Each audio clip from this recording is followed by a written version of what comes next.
আসসালামু আলাইকুম বন্ধুরা, নৌ পরিবহন অধিদপ্তর থেকে একটি নিয়োগ বিজ্ঞপ্তি প্রকাশিত হয়েছে।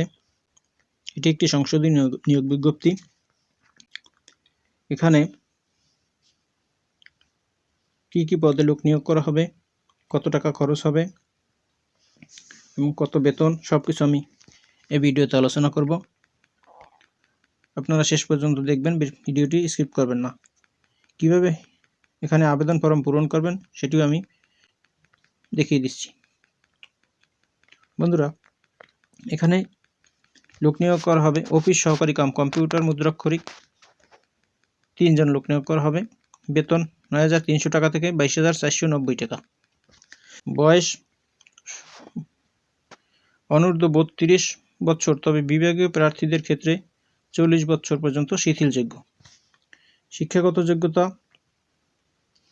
কোনো স্বীকৃত বোর্ড হইতে ন্যূনতম দ্বিতীয় বিভাগ বা সমমানের সিজিপিএ, উচ্চ মাধ্যমিক সার্টিফিকেট বা সমমানের পরীক্ষায় উত্তীর্ণ এবং কম্পিউটার ব্যবহারে দক্ষতা। কম্পিউটার মুদ্রাক্ষরে প্রতি মিনিটে গতি বাংলায় 20 এবং ইংরেজিতে 20 শব্দ থাকিতে হইবে। 2 নম্বরে ডাটা কন্ট্রোল অপারেটর, বেতন ধরা হয়েছে ৯,৩০০ টাকা থেকে ২২,৪৯০ টাকা। লোক নিয়োগ করা হবে একজন, বয়স অনূর্ধ্ব ৩২ বছর। এখানে শিক্ষাগত যোগ্যতা উচ্চ মাধ্যমিক বা সমমানের পরীক্ষায় উত্তীর্ণ এবং কম্পিউটার মুদ্রাক্ষরে বাংলায় 20 শব্দ এবং ইংরেজিতে 20 শব্দ টাইপিংয়ের গতি থাকতে হবে, তাহলে এখানে আপনারা আবেদন করতে পারবেন। এরপর আছে 3 নম্বরে অফিস সহায়ক, লোক নিয়োগ করা হবে 13 জন। বেতন ধরা হয়েছে ৮,২৫০ টাকা থেকে 20,০১০ টাকা। বয়স অনূর্ধ্ব 32 বছর। শিক্ষাগত যোগ্যতা মাধ্যমিক স্কুল সার্টিফিকেট বা সমমান পরীক্ষায় উত্তীর্ণ। এখানে আবেদন করতে হবে অনলাইনের মাধ্যমে। আবেদন অলরেডি শুরু হয়ে গেছে।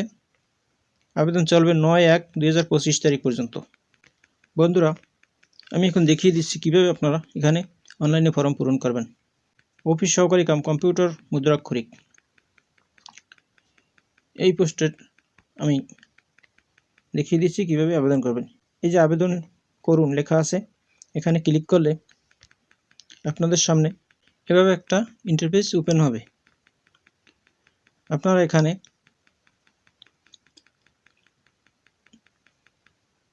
জাতীয় পরিচয়পত্র নাম্বার দিবেন। এইখানে এই যে স্টার চিহ্ন, লাল স্টার চিহ্নগুলো, এগুলো আপনার বাধ্যতামূলক পূরণ করতেই হবে।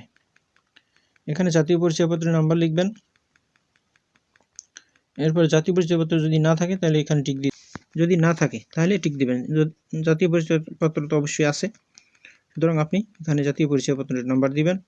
এরপর প্রার্থীর নাম বাংলায় লিখবেন, এখানে বাংলায় লিখবেন।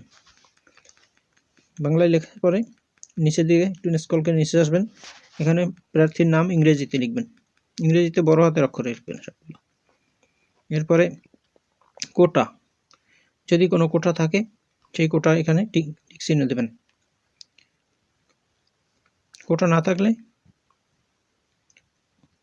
দরকার নেই, কিছুই দেওয়া লাগবে না। এরপর বিভাগীয় প্রার্থী কিনা, আপনি যদি বিভাগীয় প্রার্থী হন তাহলে হ্যাঁ দেবেন, বিভাগীয় প্রার্থী না হলে না দেবেন। আপনার জন্ম তারিখ দেবেন এখানে। এরপর বিজ্ঞপ্তিতে উল্লেখিত তারিখে প্রার্থীর বয়স, এখানে আপনার বয়স দিবেন, বছর। এরপর এটা দেবেন মাস, এখানে দেবেন দিন। এখানে লিখবেন আপনার জন্মস্থান, জেলার নাম লিখবেন এখানে। এরপরে এখানে লিখবেন পিতার নাম,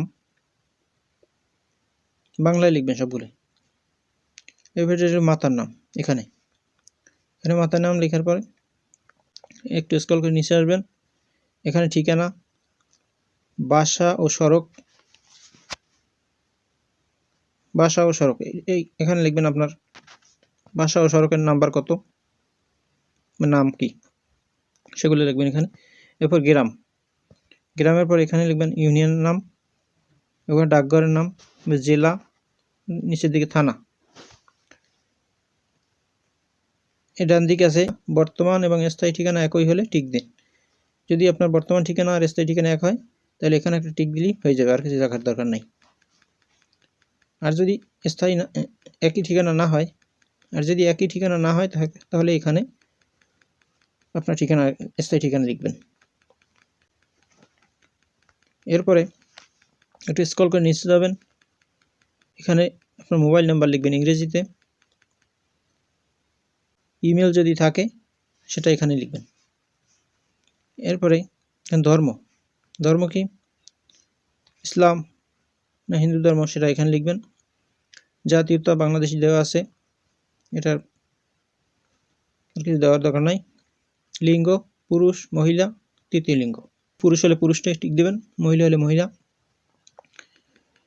ক্ষুদ্র নৃগোষ্ঠী হলে এখানে টিক চিহ্ন দেবেন। এরপরে শিক্ষাগত যোগ্যতা এসএসসি বা সমমান, এখানে পরীক্ষার নাম দেবেন, এসএসসি না দাখিল, কোন প্রতিষ্ঠানে শিক্ষা প্রতিষ্ঠানের নাম, এখানে শিক্ষক যেখান দিয়ে পড়াশোনা করছেন সেই শিক্ষা প্রতিষ্ঠানের নাম লিখবেন। এরপর পাশের সন, কত সালে আপনি পরীক্ষা দিচ্ছেন এসএসসি, সেই পাশের সনটা, এখানে রোল নাম্বার লিখে এই ডান দিকে কোন গ্রুপ থেকে পাস করছেন, আপনি পরীক্ষা দিয়েছেন কোন গ্রুপ থেকে, মানবিক না বিজ্ঞান না বাণিজ্য সেটা এখানে লিখবেন। বোর্ড কোন বোর্ডের আওতায় সেই বোর্ড এখানে লিখবেন। এরপরে শ্রেণী, এখানে শ্রেণী লিখবেন, কোন গ্রেডে পাস করছেন সেই গ্রেডটা এখানে লিখতে হবে। এরপরে নিচে এইচএসসি বা সমমান, এখানে পরীক্ষার নাম লিখবেন, এসএসসি বা আলিম। এরপরে গ্রুপ কোন গ্রুপে, সায়েন্স আর্টস কমার্স কোনটা লিখছেন সেটা এখানে লিখবেন। এরপরে শিক্ষা প্রতিষ্ঠানের নাম, এখানে পাশের সন, এদের ডান দিকে আছে বোর্ড নির্বাচন করুন কোন বোর্ড থেকে। এবার গ্রেড কত পয়েন্ট পেয়েছেন সেটা এখানে লিখবেন। এখানে স্নাতক ও সমমানের বিবরণ লিখবেন, পরীক্ষার নাম, বিশ্ববিদ্যালয়ের নাম, গ্রেড, ভাষা আছে, ডিগ্রি, পাশের সন, এগুলো লিখবেন। মাস্টার্স থাকলে সেগুলো এখানে লিখবেন। অতিরিক্ত যোগ্যতা যদি থাকে সেটা এখানে লিখবেন, অভিজ্ঞতার বিবরণ সবকিছু নিচের দিকে যাবেন, এখানে লেখা আছে দেখুন, প্রার্থী সদ্য তোলা রঙিন ছবি, সাদা ব্যাকগ্রাউন্ড, 300x300 পিক্সেল 100 কেবির মধ্যে, 300x300 পিক্সেল 100 কেবির মধ্যে সেই ছবি এখানে আপলোড দিতে হবে। এই যে ব্রাউজার ক্লিক করলেই ছবির চাইবে, এই ছবিটা এখানে আপলোড দিয়ে দেবেন। এরপরে আছে সিগনেচার, প্রার্থীর স্বাক্ষর, 300 পিক্সেল বাই 80 পিক্সেল 60 কেবির মধ্যে হতে হবে, 60 কেবির মধ্যে হতে হবে। স্পষ্ট স্বাক্ষর পেতে জেল পেন ব্যবহার করুন। এখানে সিগনেচার আপলোড দিতে হবে। এরপর আসেন এই সাইডে, প্রথম শ্রেণীর গেজেটেড কর্মকর্তা কর্তৃক প্রদত্ত চারিত্রিক সনদপত্র, আপনার চারিত্রিক সনদপত্র প্রথম শ্রেণীর গেজেটেড কর্মকর্তা সত্যায়িত করে দিতেছে, সেটা স্ক্যান করে এখানে আপলোড দিতে হবে। এরপর আসেন ইউনিয়ন পরিষদ বা পৌরসভার চেয়ারম্যান বা ওয়ার্ড কমিশনার কর্তৃক প্রদত্ত নাগরিকত্বের সনদপত্র, সেটাও স্ক্যান কপি এখানে আপলোড দিতে হবে।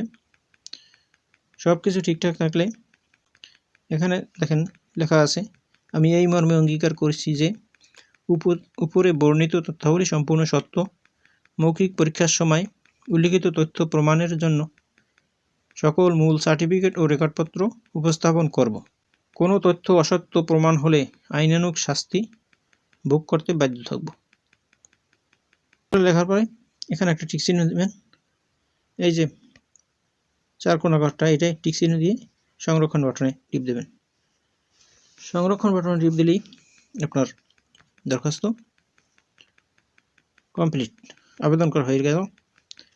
এরপরে আপনি আবেদনপত্রের নিচের দিকে দেওয়া আছে কিভাবে টাকা পাঠাইবেন তার নিয়ম। টেলিটক সিম দিয়ে সেখানে টাকা পাঠাইতে হবে। টাকা পাঠানোর পরে আপনাকে কনফার্ম একটি মেসেজ দিবে যে আপনার আবেদন সম্পন্ন হয়েছে।